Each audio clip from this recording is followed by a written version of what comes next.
各位弟兄姊妹平安，感謝主嘅恩典，我哋繼續喺網上嚟到見面。今日呢，我哋嚟到《使徒行傳》嘅第10章，彼得嘅正道就喺哥尼流嘅屋企嘅。我哋先低頭，我哋祈禱。主耶穌，我哋滿心感謝你恩典，感謝你保守我哋一個禮拜嘅生活。今日我哋再一次喺網上嚟到一齊嘅學習《使徒行傳》。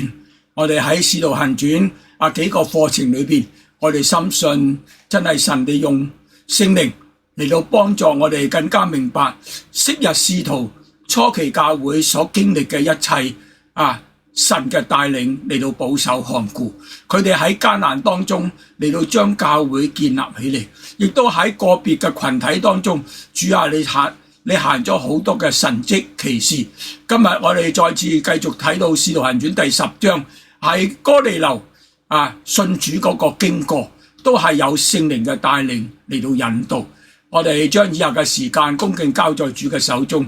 主啊，求你按照你嘅靈喺我哋心裏邊嚟到做工作，俾我哋能夠聽得到，能夠明白，有所領受，甚至我哋喺日常生活當中能夠彰顯你嘅作為，見到主嘅榮耀。我哋仰望交託，奉主耶穌基督的名祈求，阿門。好啦，嚟到第6點，彼得嘅講道，《使徒行傳》10章34至到43節。彼得就開口說：我真看出上帝的是不偏待人，原來各國中有敬畏主、行義的人，都為主所喜悅納。上帝藉着耶穌基督，他是萬有的主，傳和平的福音，將這道賜予以色列人。這話在約翰傳洗禮以後，就在加利利起，傳遍了猶大。上帝怎樣以聖靈和能力膏拿撒勒人耶穌，這都是你們知道的。他周遊四方，行善事，醫好凡被魔鬼壓制的人，因為上帝與他同在。他在猶大人之地並耶路撒冷所行的一切事，有我們作見證。他們竟把他掛在木頭上殺了。第3日，上帝叫他復活，顯現出來，不是顯現給眾人看，乃是顯現給上帝預先所揀選為他作見證的人看，就是我們這些在他從死裏復活以後和他同吃同喝的人。他吩咐我們傳道給眾人，證明他是上帝所立定的，要作審判活人死人的主。眾先知也為他作見證說，凡信他的人必因他的名得蒙赦罪。呢度話彼得開口嚟到講，我真係睇到上帝係唔偏待人，原來各國中嗰啲敬畏主、行義嘅人都會蒙主所悅納。就佢特別講到就係哥尼流啦。上帝藉着耶穌基督，佢係萬有嘅主，傳和平嘅福音，將這道傳俾以色列人。呢個道係從約翰宣講悔改嘅洗禮之後就開始啦。喺加利利起，傳遍咗猶太。上帝點樣用聖靈同埋能力膏拿撒勒人耶穌，呢啲都係你哋知道嘅。佢就講到主耶穌周流四方，行善，醫好一切被鬼壓制嘅人，因為上帝與主耶穌嚟到同在。耶穌喺猶太嘅地同埋耶路撒冷所行嘅一切事，我哋都係見證人。你哋竟然將佢掛喺木頭上殺咗，但係第3日，上帝就叫呢位耶穌嚟到復活，並且顯現出嚟。佢唔係顯現俾眾人睇，乃係顯現俾上帝所預先揀選為佢作見證嘅人睇，就係我哋呢一班從佢死後復活之後，我哋曾經同佢一齊食一齊喝嘅人。主耶穌吩咐我哋向眾人做乜嘢啊？向眾人嚟去傳道，證明佢就係上帝所立定嘅，要作咩啊？審判活人死人嘅主。眾先知亦都為主耶穌作見證，凡信主嘅人必因佢嘅名得蒙赦罪。所以彼得講道嘅重點嘅講道嘅重點同埋嘅次數咧，我哋都略略嚟到睇下。喺《使徒行傳》，佢喺五旬節有3000人信主，就係2章14至42節。佢醫治個瘸腿之後，就嚟到講道3章12至26節。仲有佢突然間被捕之後咧，佢仍然大膽嘅講道4章5至到12節。佢一再在公會喺審判當中嚟到講道5章17至到42節。呢一段就係喺哥尼流呢個外邦人嘅屋企當中嚟到講道10章34至到43節。除咗彼得講道之外，彼得仲喺教會嘅內部亦有多次嘅好重要嘅嚟到出聲，顯出佢係一個有屬靈領導嘅角色。A 呢就喺提議補選馬提亞嚟到代替猶大，使徒行傳1章15至到26節。B 宣告亞拿尼亞嘅罪5章5至到11節。仲有 C 警戒西門，使徒行傳8章14至到25節。D 向耶路撒冷眾教會講解哥尼流呢次喺屋企所發生嘅事嘅經過，就係遲啲嘅11章1至到18節。E 喺耶路撒冷嘅京城嘅大會嘅會議中，佢發言嚟講說話，證明外邦人同猶太人同樣可以靠主耶穌基督得救。15章6至到11節。彼得嘅信息我哋可以睇到，福音嘅核心從來冇改變，就係耶穌從死裏復活，耶穌嘅死同埋復活。福音嘅對象唔係局限於猶太人，而係臨到萬國萬民。人嘅得救嘅途徑只有一個，只要因係信耶穌，先至可以罪得赦免。好啦，我哋嚟睇 A， 神不偏待人，10章34至35節。彼得就開口說：我真看出上帝是不偏待人。原來各國中那敬畏主行義嘅人都為主所悅納。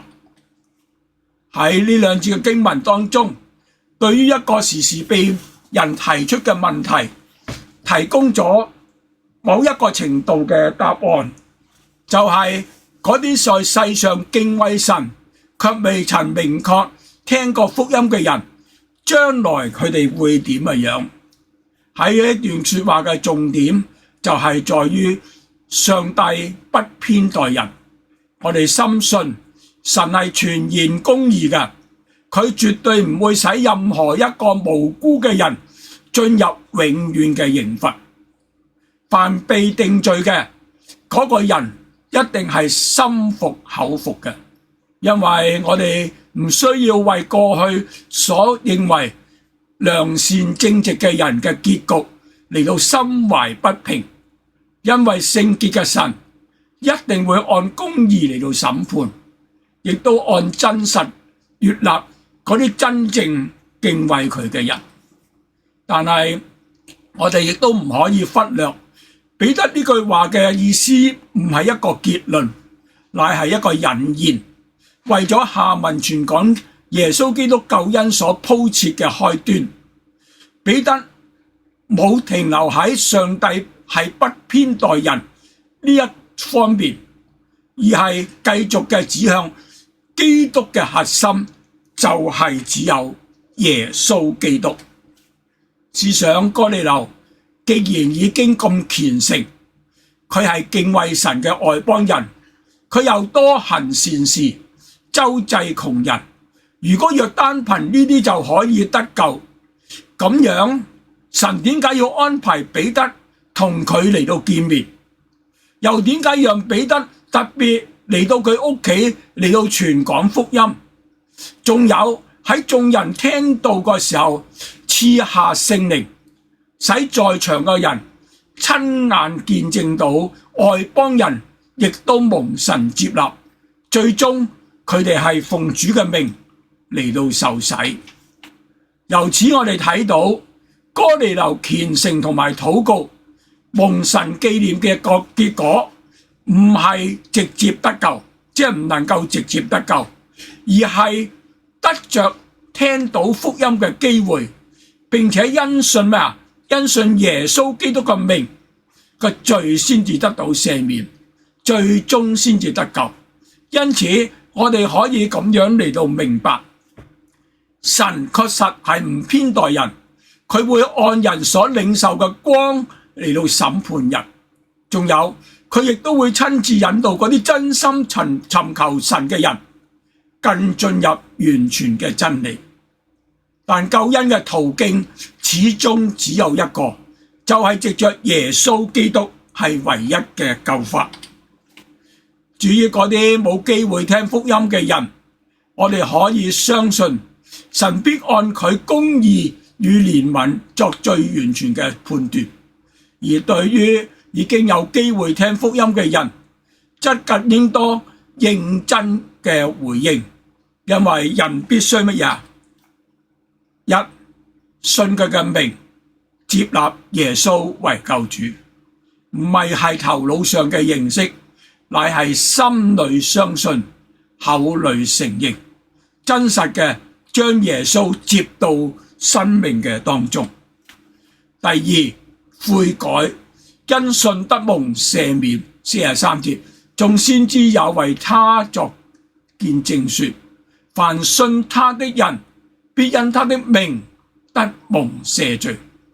悔改唔只係後悔，乃係心意嘅轉變，離開罪嚟到轉向神，並且相信基督嘅救贖，使一切嘅罪能夠得到赦免。第三，因領受所賜嘅聖靈。44至46節，彼得還說話嘅時候，聖靈降在一切聽道嘅人身上。那些奉割禮和彼得同來的門徒，見聖靈嘅恩賜也澆在外邦人身上，就都稀奇，因聽見他們說方言，稱讚上帝為大。當人真心相信，神嘅靈就會被賜下嚟，呢個就係聖靈。佢賜下嚟做咩啊？內住在喺人嘅心裏邊，使我哋能夠重生。信主嘅人有聖靈重生我哋住喺裏邊，開始咗一個新嘅生命。呢度話神不偏待人，神向萬人開咗一個救恩嘅門，但人若要得着呢個救恩嘅門，必須親自各自嘅嚟到回應，要信靠主耶穌，悔改歸向神，受聖靈，接受呢個新嘅生命。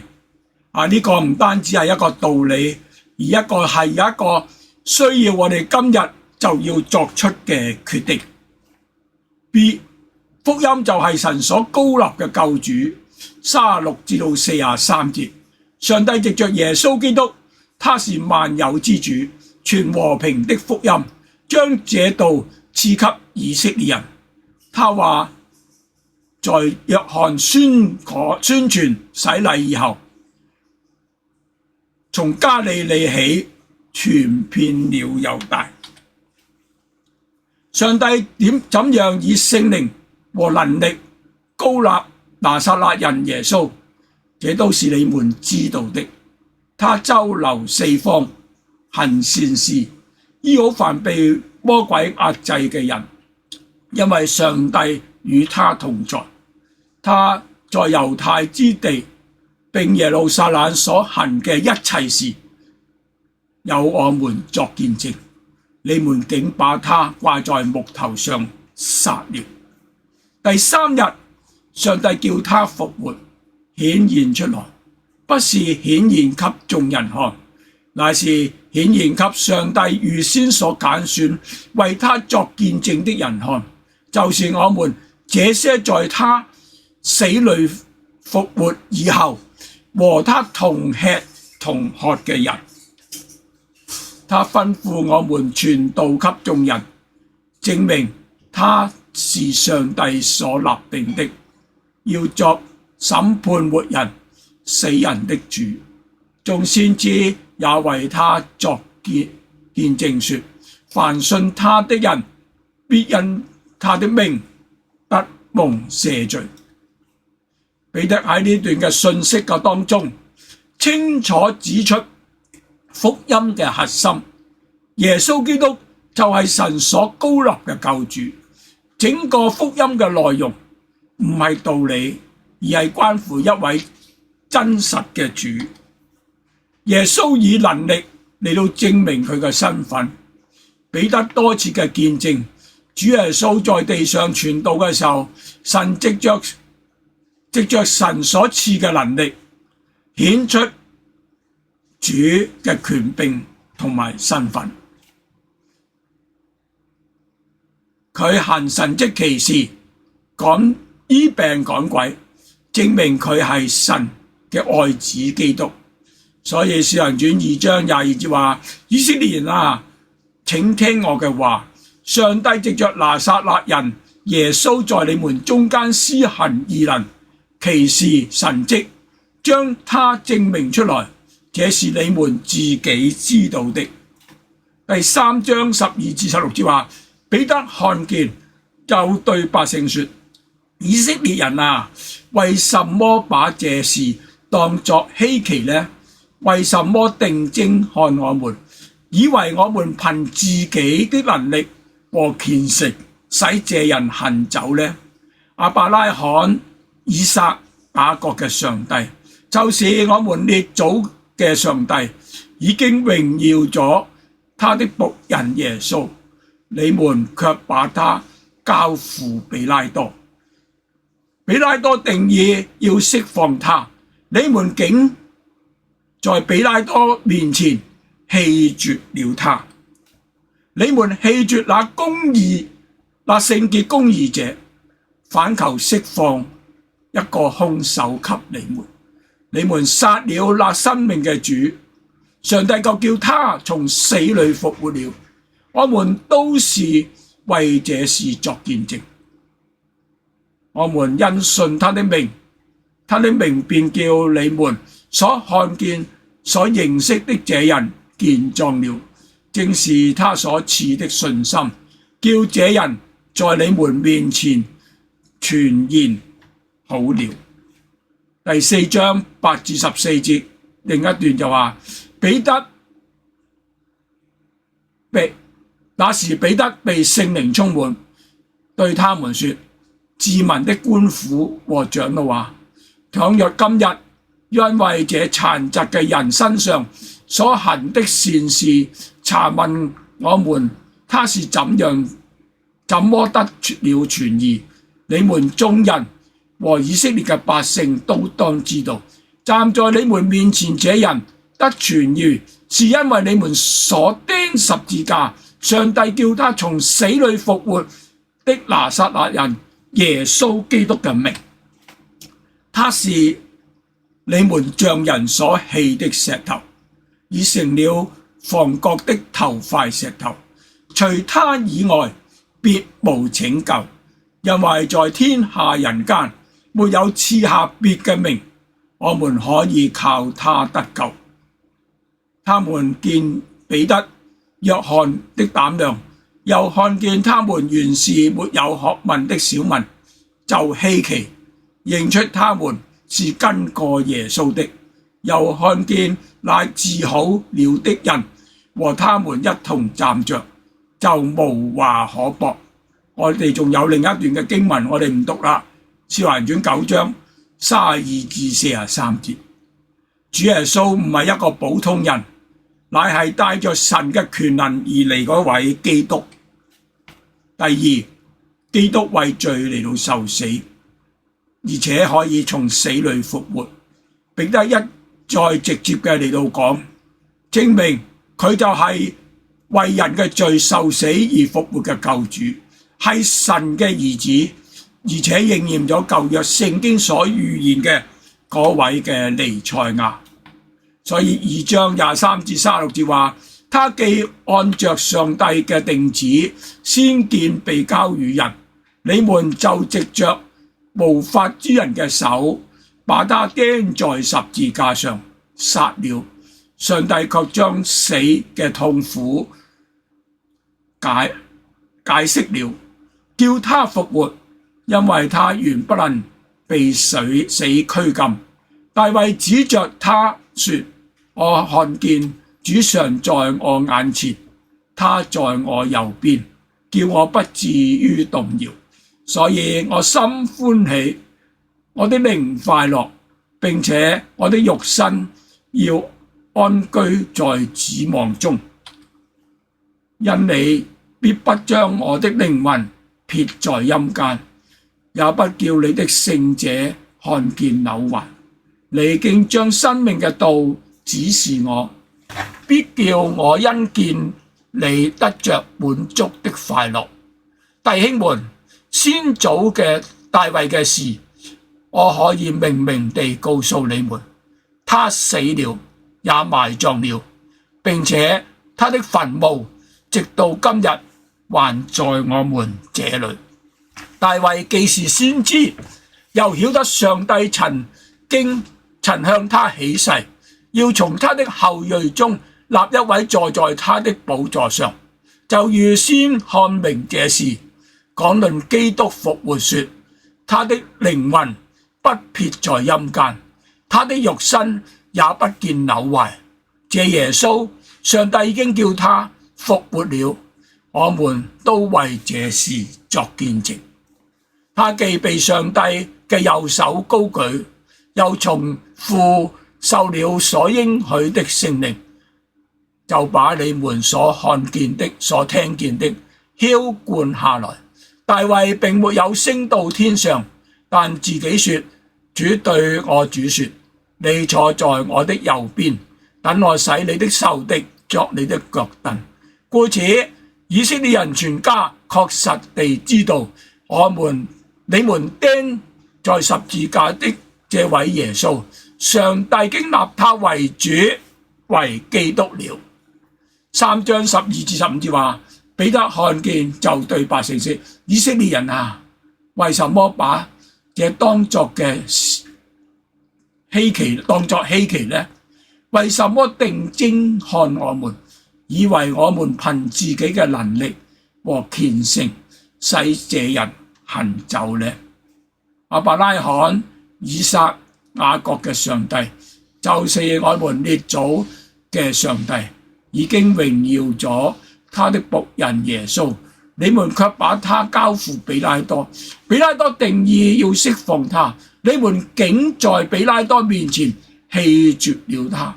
你們棄絕了那聖潔的公義者，反求就釋放一個兇手給你們。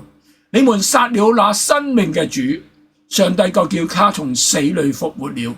你們都是為這事作見證，我們都是為這事作見證。第5章29至30節話，彼得同眾人回答說，順從上帝，不順從人是應當的。你們掛在木頭上殺害嘅耶穌，我們嘅祖宗嘅上帝已經叫他復活。上帝且用右手將他高舉，叫他作君王，作救主，將悔改嘅心和赦罪嘅恩賜給以色列人。我們為這事作見證，上帝賜給順從之人嘅聖靈，以為這事作見證。仲有第10章36至41節，我哋唔再睇啦，今日睇嘅經文會比較多咗。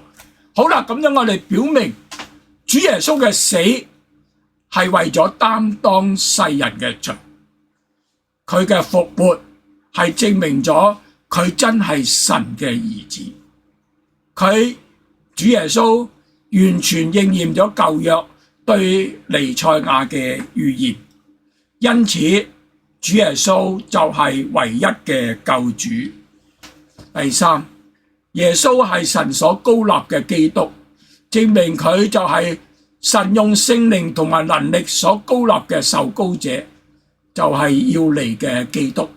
所以使徒行傳4章27節話，希律和本丟彼拉多、外邦人和以色列民果然在這裏聚集，要攻打你所膏的聖僕耶穌。第10章38節話，上帝怎樣以聖靈和能力膏拿撒勒人耶穌，這都是你們知道的。他周流四方，行善事，醫好凡被魔鬼壓制嘅人，因為上帝與他同在。基督嘅意思就係受膏者。喺舊約中，凡神所設立嘅人，好似先知、君王、祭司，都要用特別嘅膏油嚟到膏立，好似亞倫大祭司，出埃及記29章5至9節，大衛受膏做王，撒母耳記上16章13節，所膏呢個表示係人，呢個人係神所揀選，要做咩啊？要分別為聖，被設立嚟到完成神嘅使命嘅人。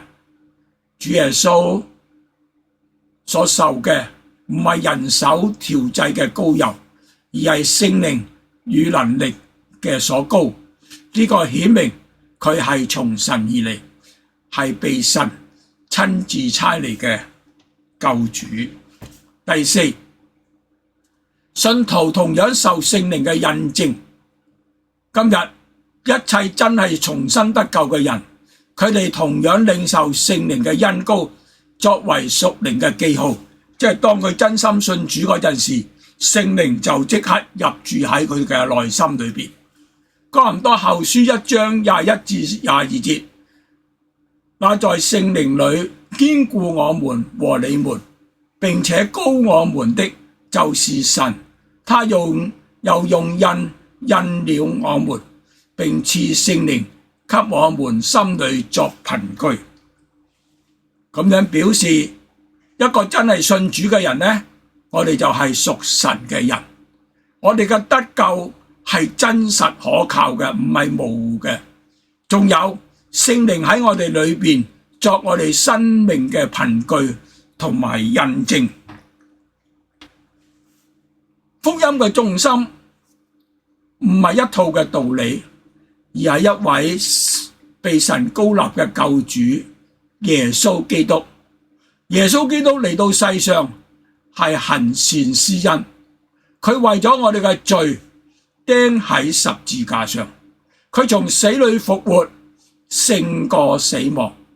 而家佢仍然嘅活着，並且拯救一切信靠佢嘅人。因此人唯一嘅出路就係嚟到主嘅面前，嚟到主嘅面前做乜嘢啊？要信靠佢，接受佢作救主。下文保羅所講嘅道亦都唔能夠離開呢一個嘅主題，單刀直入，直接嘅傳講救贖福音嘅特色。仲有使徒保羅喺各處地方講道，亦都同樣唔離開呢個重要嘅主題，直接了當嘅傳講救贖嘅福音。佢嘅特色係單刀直入，直接嘅將人帶到耶穌基督嘅面前。彼得喺呢度特別嘅指出，佢係萬有嘅主。第36節，既然耶穌基督係萬有嘅主，咁就佢唔單止係猶太人嘅主，亦都係外邦人嘅主。因此佢所帶嚟嘅和平嘅福音，乃係為萬國萬民嚟到預備。至於經文所講，將這道賜給以色列人，並唔係要以以色列人據為己有，或者係引以為榮。相反地，乃是要佢哋成為福音嘅出口，將救恩傳到外邦人當中。正如眾使徒本來係以色列人，卻被差遣往普天下去，而家神更加親自嘅引導彼得，將福音帶到外邦人哥尼流嘅屋企當中，咁樣清楚嘅嚟到顯明神嘅心意，乃係叫萬人得救，認識真道。第37節話，這話在約翰宣講洗禮以後，從加利利起傳遍了猶太。大家要留意，彼得喺度所講回顧嘅福音嘅歷程，佢提到施洗約翰開始，而唔係喺主復活以後先至開始。亦即是講福音嘅展開係從主耶穌受洗出嚟傳道就已經開始啦。當主在加利利宣告天國近了嘅時候，呢個信息就已經帶着向萬民展開嗰個性質，係神救贖臨到世人嘅起點。施洗約翰係基督嘅先鋒，佢所傳嘅係悔改嘅洗禮，為要預備人嘅心，叫人信嗰個將要嚟嗰位。換一句話講，佢嘅信息嘅本身就係福音嘅開端。跟住耶穌親自嘅嚟到顯現出嚟，神用聖靈同能力嚟到膏主，佢周流四方，行善事，醫治一切被鬼壓制嘅人。呢啲嘅作為唔係隱密嘅事，而係當時眾人所熟悉，早期教會共同見證嘅事實。所以喺39節，在猶太人之地並耶路撒冷所行的一切事，有我們作見證。他們竟把他掛在木頭上殺了。喺呢一節，我哋可以參考《使徒行傳》1章21至22節。所以主耶穌在我們中間始終出入嘅時候，就是從約翰施洗起，直到主離開我們被接上升的日子為止，必須從那上與我們同作伴中立一位與我們同作耶穌復活的見證。12個使徒自始至終都親眼睇到、親耳聽見主耶穌所行嘅一切嘅事嘅見證人，但係唔信嘅猶太人卻係將主嚟到釘喺十字架上。而家神已經叫佢從死裏復活，並且向使徒同埋門徒顯現，證明佢所受嘅死唔係失敗，而係救贖完成嘅記號，使佢成為一位完全合格嘅救主。呢個唔單止係使徒共同嘅見證，早在舊約嘅時代，先知亦都已經為佢作見證，預言呢一位彌賽亞嚟到係同救贖工作有關。神並且已經立定主成為一個審判活人死人嘅主。使徒行傳10章40節話，他吩咐我們傳給眾人，證明他是上帝所立定的，要作審判活人死人嘅主。第17章31節話，因為他已經定了日子，要藉着他所設立的人按公義審判天下，並且叫他從死裏復活，給萬民作可信的憑據。又宣告，凡信佢嘅人，必因他的名得蒙赦罪，使徒行傳10章43節，赦罪嘅道乃係從基督而嚟，赦罪嘅恩典亦都係基督獨有。使徒行傳13章38節話，所以弟兄們，你當曉得赦罪的道是由這人傳給你們。總括嚟講，彼得講道同先前嗰幾次嘅信息一樣，都有同一嘅中心，就係耶穌基督嘅救恩。雖然喺詞略上有唔同，但內容都係直接清楚地宣告福音嘅核心嘅真理，開門見山，亦都唔會迂迴。第七，唔單止咁樣，仲有聖靈嘅印證。使徒行傳10章44至48節話，彼得還說話嘅時候，即係講緊嘢嘅時候，聖靈降在一切聽道嘅人身上。那些奉割禮，即係嗰啲猶太人和彼得同來嘅信徒，見聖靈嘅恩賜澆在外邦人身上，就都稀奇，因聽見他們即係呢班外邦人都能夠講方言，稱讚上帝為大。於是彼得說：這些人既受了聖靈，與我們一樣，誰人禁止用水給他們施洗呢？就吩咐奉耶穌基督嘅名給他們施洗。他們又請彼得住了幾天。聖靈降臨在聽道者嘅身上。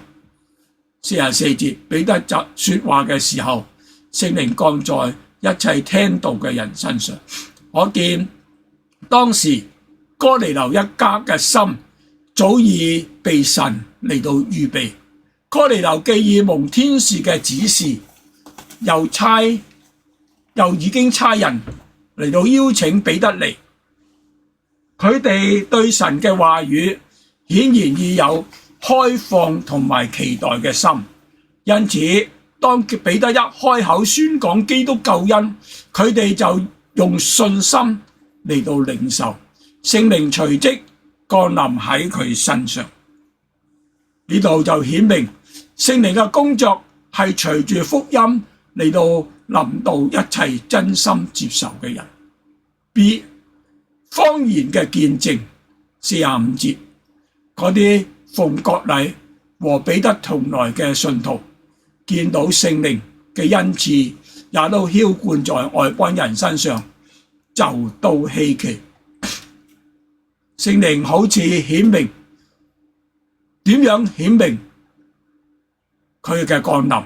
聖經記載佢哋好特別，可以講方言，成為一個外在嘅見證嘅記號，使在場嘅猶太人確實知道外邦人亦都可以同樣受到聖靈。喺使徒行傳當中，一共有3次提到方言嘅現象。五旬節第2章，哥尼流嘅屋企就係而家嘅第10章，同埋以弗所嘅信徒第19章。呢啲記載有共同嘅目的，就係見證復活嘅主已經照佢嘅應許將聖靈賜落嚟，唔單止係俾猶太人，仲要俾一切真心相信嘅人。因此使徒們佢哋唔單止見證到主嘅復活，同時亦都見證到聖靈已經住在信徒嘅當中。呢個生命嘅道唔係只係人嘅信念或者宗教嘅經驗，而係聖靈內住嘅真實嘅生命。呢個係世上任何宗教無法可以取代。正因為咁樣，彼得同嚟嘅弟兄們清楚知道呢啲外邦人已經蒙神接納，於是就奉主嘅名嚟到為佢嚟到施洗，並因此歸榮耀俾神。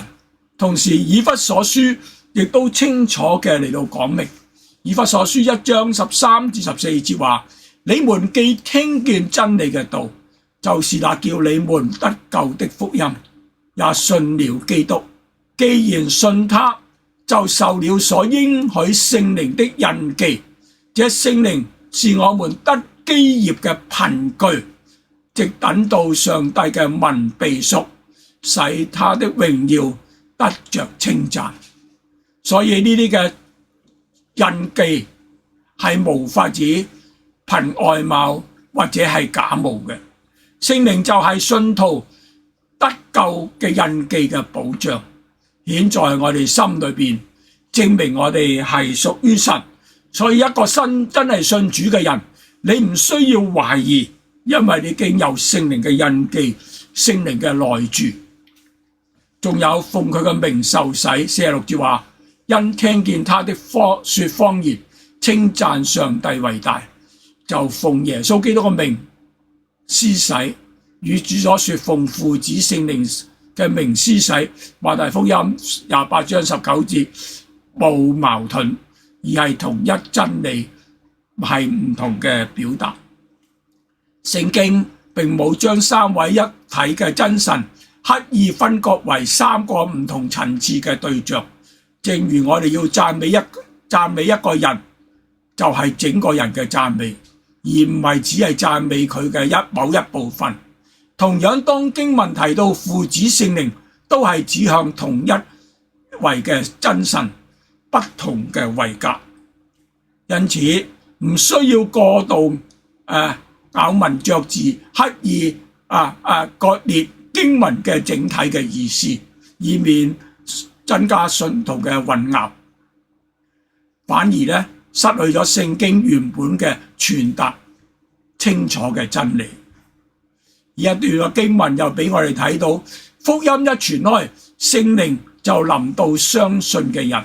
外邦人與猶太人一樣，同蒙聖靈與救恩，信而受洗係神嘅恩典嘅公開回應。呢一切嘅見證都係神主動賜下嘅恩典，亦都係凡相信嘅人同得嘅福分。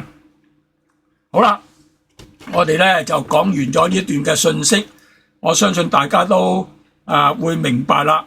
咁我哋真係為我哋所聽嘅嚟到一齊嘅仰望神，我哋再一次嚟到低頭祈禱。主耶穌，我哋感謝你，你係因為你係萬人嘅救主。我哋從彼得嘅講道，我哋知道真係神係冇偏待人，只要真心相信你嘅，無論猶太人外邦人都一同嘅嚟到蒙悅啦。主啊，今日你藉着彼得嘅講道同埋各樣嘅見證俾我哋睇到，我哋一個真心相信你嘅人，我哋就真係都蒙喺你嘅恩典裏邊。我哋彼得好清楚講到，耶穌就係嗰位基督，就係嗰位救世主，佢能夠被人釘喺十字架上死了，但係死咗唔係證明佢個失敗，乃係佢要成就呢個救贖嘅恩典。因為為着佢嘅受死，佢嘅義係代替不義，佢承擔我哋嘅一切嘅罪，係唯一嘅救主。我哋冇法子明白，但我哋深入思想嘅時候，神係聖潔，係無罪嘅。你親自嚟到人間，住喺人嘅當中，最後願意為咗世人嘅罪，用義人嘅身份、無罪嘅身份，被掛喺呢個木頭上，成就呢個救恩。呢個救恩嘅成就，甚至魔鬼都無話可說，因為你係配得嘅，冇一個人可以代替嚟到做呢個代贖嘅工作。因為聖經話世人都犯咗罪，我哋冇一個人能夠自己救自己，每一個人都有罪，冇一個人能夠承擔別人嘅罪，唯有主耶穌係義人，係聖潔嘅神，以無罪嘅神親身擔當世人嘅罪。魔鬼冇法子再指控嗰啲真係相信你嘅人，因為點解啊？耶穌已經為我哋嚟到代贖，佢就係我哋嘅救主，就係我哋嘅彌賽亞。你唔係歷史上邊嘅神，你係又真又活嘅神，因為你已經升上天上，你喺天上看顧世人，嚟到拯救世人，與世人同在。當世人真係真心認識歸向你嘅時候，聖靈就即刻入住我哋嘅心中，將我哋嘅生命嚟到完全嘅改變，使我哋成為屬神嘅人。所以我哋有聖靈嘅印記嚟到喺我哋嘅裏邊，證明我哋係神嘅兒女，我哋係被主嘅寶血所買贖，係好得無比嘅。讓我哋揸住呢個確據嚟到行事為人，得稱為你嘅兒女。我哋將每一個嘅弟兄姊妹好恭敬交在你嘅手中。主啊，每一個嘅兒女都有佢唔同嘅需要，有生活上面嘅需要，或者有困苦、有痛苦嘅，你都知道。甚至有病，甚至有啲認為係患疾嘅病，係喺無奈當中。但係我哋知道，既然我哋係信你係你嘅兒女，有聖靈嘅印記，永不能夠磨滅嘅，因為呢個關係係解唔開。既然我哋嘅生命屬於你嘅時候，求你就保守嗰啲患有重病嘅弟兄姊妹，繼續蒙主你嘅醫治嚟到得到康復。我哋有好幾位嘅肢體需要主你特別嘅格外嘅憐憫施恩，一步一步見到你醫治嘅能力、醫治嘅恩典，我哋將榮耀歸翻俾你。我哋深信我哋所面對嘅一切，甚至係疾病患疾，都係主許可嘅。你應許過十架唔會重過主嘅恩典，你知道你嘅兒女可以擔受多少嘅苦難，你唔會俾個重擔係過於佢所難忍受嘅。雖然我哋會受着一啲嘅試煉，受着一啲嘅煎熬，甚至可能有一啲嘅副作用，令我哋心靈有軟弱。讓我哋今日再一次抬起頭嚟仰望你，你就係嗰位創始成終嘅神。讓你嘅大愛，讓你嘅能力活喺信徒嘅心中，活喺信徒嘅生命嘅裏邊，活喺佢哋嘅生活嘅圈子裏邊。我哋要散開手，求主你保守看顧。我哋禱告交託，奉主耶穌基督嘅名祈求，阿門。好多謝各位，願神祝福各位。